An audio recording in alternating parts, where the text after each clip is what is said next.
In a world where we often present our curated selves, Chronicles of a Loner offers a space for authentic reflection. Episode 2, A Chance Encounter. I needed a break from my boring life, and Kano felt like the perfect place to shake things up. The bus park was pure chaos.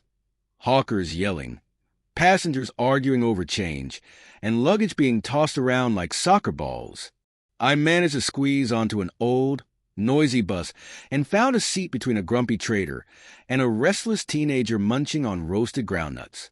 As the bus rattled and groaned, I couldn't shake the feeling that this trip was going to be different. Then she stepped on board. She wasn't just pretty. She had this energy that made the noisy bus seem like a movie set, and she was a star. Her eyes sparkled with mischief, and her smile was like a warm hug on a cold day. To my disbelief, she sat beside me. My palms started sweating. "Are you heading to Kano for work or fun?" I asked, trying to sound casual but failing terribly. She turned to me with a playful grin. "What do you think?" "Fun, obviously.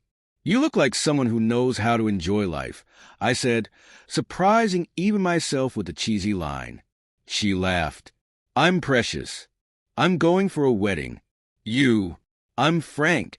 Just exploring," I replied. Needed to get out of my routine before I turned into a robot. That broke the ice. For the next few hours, we talked like old friends. She told me about the wedding, her family, and her knack for turning boring moments into hilarious stories.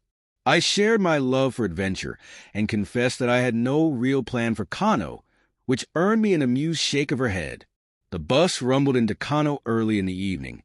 The air smelled of roasted meat, spiced rice, and city life. Precious said her uncle was on his way to pick her up, but he'd be late. So, naturally, I suggested we take a quick look around. "You want to go sightseeing with a total stranger?" she teased. "Stranger?" After sharing roasted groundnuts and bus stories. "I think we're practically best friends," I joked. We started with the stalls near the park. The vendors were lively, calling out in sing-song voices, selling everything from colorful fabrics to fried snacks. Precious dared me to try the local Zobo drink, and I nearly choked when the tangy flavor hit me. She laughed so hard, I thought she'd fall over. "Don't worry, you'll live," she said, patting my back dramatically. Next, we wandered toward the old city walls. The towering structure looked like it carried secrets from centuries ago. "It's impressive," I said, and she nodded, her expression suddenly thoughtful.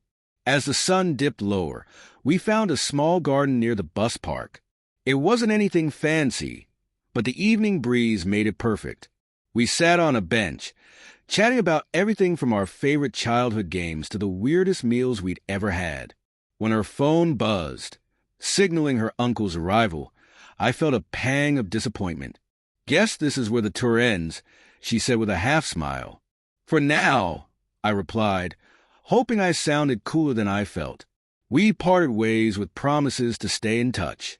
As I watched her drive off, I realized Kano wasn't just another stop for me.